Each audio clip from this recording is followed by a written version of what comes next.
ब्रेकनंतर थेट आपण जाणार आहोत रेल्वे बोर्डाच्या पत्रकार परिषदेत. Is a very very safe train. अगर आप और एक्सीडेंट्स इस तरह की ट्रेन के देखेंगे, आपको मिलेगा कि इवन एट फुल स्पीड ये ट्रेन कैप्साइज नहीं होते. इसके कोचेस जो हैं वो दे डोंट टर्न टर्टल, और इसलिए उसमें जो लोग होते हैं वो उनको कोई ज़्यादा इंजरीज नहीं होती है. अनफॉर्चुनेटली इस केस में ये ऐसा हादसा हुआ कि इस स्पीड पे अगर पूरा का पूरा इम्पैक्ट ट्रेन के ऊपर आएगा तो कोई भी दुनिया में ऐसी कोई टेक्नोलॉजी नहीं है कि वो इस तरह के जंबलिंग अप को प्रिवेंट कर सके. तो मालगाड़ी बिल्कुल नहीं डिरेल हुआ क्योंकि आयरन ओर था वो. तो आयरन ओर इतना स्टेबल और उसकी सेंटर ऑफ ग्रेविटी इतनी स्टेबल होती है कि वो नहीं हिली तक नहीं. उसमें थोड़ा बहुत इधर उधर हुआ पर वो हिली नहीं, और पूरा इम्पैक्ट जो है वो इस ट्रेन के ऊपर आ गया जो कि पैसेंजर्स के साथ थी, और उसकी वजह से ये इंजरीज और अनफॉर्चुनेट डेथ्स बहुत हुई. तो ये है बैकग्राउंड इसका. इसके साथ चूंकि इसके डिब्बे बिखर गए इम्पैक्ट के वजह से, कोलिजन की वजह से सारा इधर उधर बिखरे, तो उसमें से कुछ डिब्बे जो हैं वो अगर आप देखेंगे तो ये जो डाउन लाइन मेन लाइन है इसकी तरफ आ गए, और ये डाउन मेन लाइन पे यशवंतपुर एक्सप्रेस निकल रही थी, वो भी 126 की स्पीड पे जा रही थी. वो करीब करीब क्रॉस कर गई थी. वो तो मिस फॉर्चून है कि एक लिटरली एक फ्रैक्शन ऑफ सेकंड के लिए उसके पीछे के 2 डिब्बे थे जो कि इसके डिरेल डिब्बों के रास्ते में आ गए, और इन डिरेल डिब्बों के इम्पैक्ट से उसके आखिरी 2 डिब्बे वो भी डिरेल होके यशवंतपुर एक्सप्रेस के वो भी डिरेल होके दूसरी तरफ फिक गए.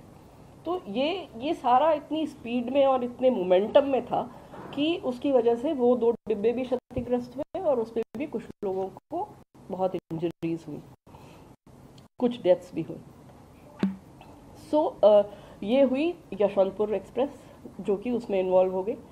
उसके अलावा जो एक और मालगाड़ी दूसरी तरफ जो खड़ी हुई थी, जो हम जिसको डाउन लूप में दिखा रहे हैं ये आपको, स्टेशनरी गुड्स ट्रेन, ये इस पे भी थोड़ा सा वो डिब्बों का इम्पैक्ट हुआ पर कोई खास उसमें क्षति नहीं हुई. ये पूरे एक्सीडेंट का बैकग्राउंड है. इसके बाद जो सबसे पहला काम हुआ, जो रेलवे में एक बहुत लेट डाउन प्रोसीजर है इस तरह के डिज़ास्टर्स के लिए, कि वो स्टेशन मास्टर ने तुरंत कंट्रोल को मैसेज करी, और उसके बाद हमारी जो मेडिकल रिलीफ ट्रेन होती है वो 2 जगह से तुरंत चल पड़ी.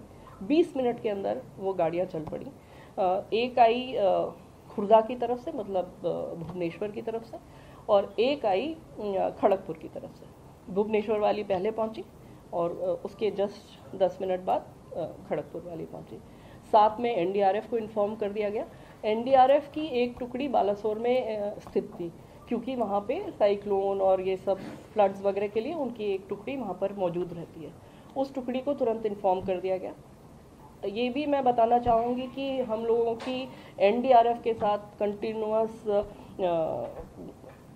इस तरह की घटनाओं से बचने के लिए एक्सरसाइज चलती रहती है, कोऑर्डिनेशन चलता रहता है, और हम लोग बहुत सारी मॉक ड्रिल्स करते हैं. उसका ये फ़ायदा हुआ कि एनडीआरएफ की टीम जो बालासोर में मौजूद थी वो भी वहाँ से चल पड़ी तुरंत तैयार होकर, और वो भी पहुँची.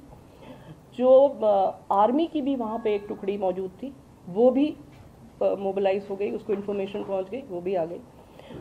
जो स्टेट एडमिनिस्ट्रेशन था, जो स्टेट डिज़ास्टर रिलीफ थी, जो district manager DM and his team and the SP and the local administration, everybody responded.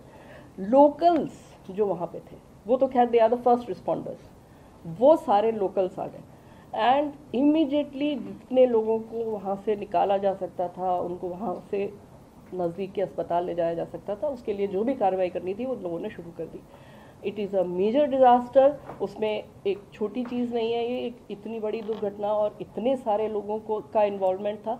ये सारे लोग इसमें सिर्फ इसी फोकस के साथ लगे रहे.